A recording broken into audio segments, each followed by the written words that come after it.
whenever I read a book, I always have the kids applaud the author at the end of the book. And all the kids were applauding, and one little voice says, I like Stuart because he's little.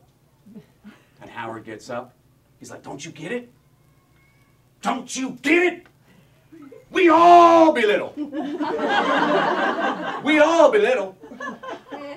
But we be big someday, like Mr. B. And he pointed at me, and I realized this child could lead a revolt. You know, one of the reasons I'm a teacher is because of the little Howards of the world. Howard needs me. Because next year, Howard's going to get Miss Hampton. And Miss Hampton is a direct descendant of Satan. I find so many teachers label the boys as discipline problems all the time, and half of the time it's just the kid has a lot of energy that if it's redirected in a positive way, and this is what you're going to be able to do, that kid can succeed. Reading aloud is, to me, the single most important thing you can be doing with your student, because I know this works. I know reading aloud works. But when you want to do a read aloud, the reason a lot of you remember that as a child is because somebody important in your life made it interesting.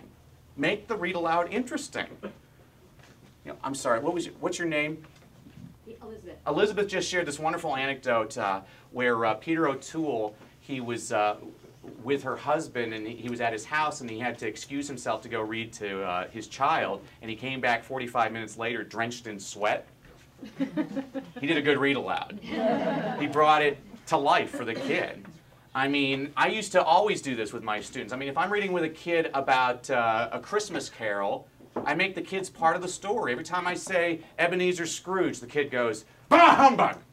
Every time I say Bob Cratchit, the kids go, aww. Every time I say Tiny Tim, the kids go, God bless us everyone! Which I do for selfish reasons, because I teach predominantly African American Latino kids, and I just love hearing them do British accents. Makes me happy. If there's a thunderstorm in your book, have the kids make a thunderstorm. Again, use kids' names. Kids are more likely to pay attention if they hear about characters like them. So you're like, once upon a time, there was a baker named Lisa. I'm a baker! I'm a baker! You know, get the kids excited. You know, let them move around. If I'm reading, we're going on a bear hunt. We're going on a bear hunt. We're going to catch a big one. There's a river. Can't go over it. Can't go under it. Get it? So it's exciting. This is the reason kids watch television. It's exciting. They'll read books if you make them exciting.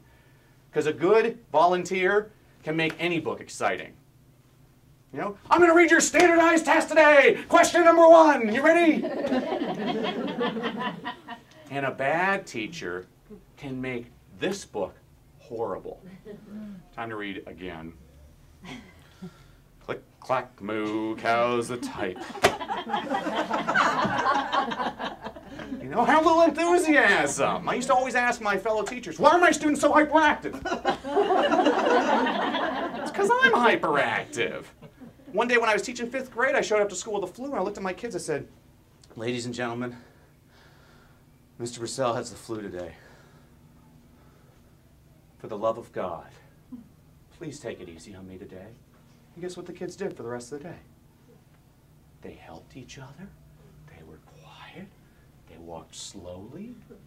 And if that was not a miracle in and of itself, the fact that I had that flu for the next 150 days was even more miraculous.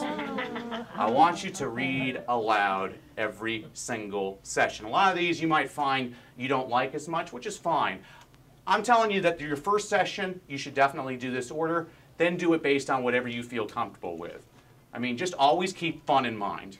You know, kids get the misery of reading during school. You're going to give them the wonder of reading, how to make them readers for life.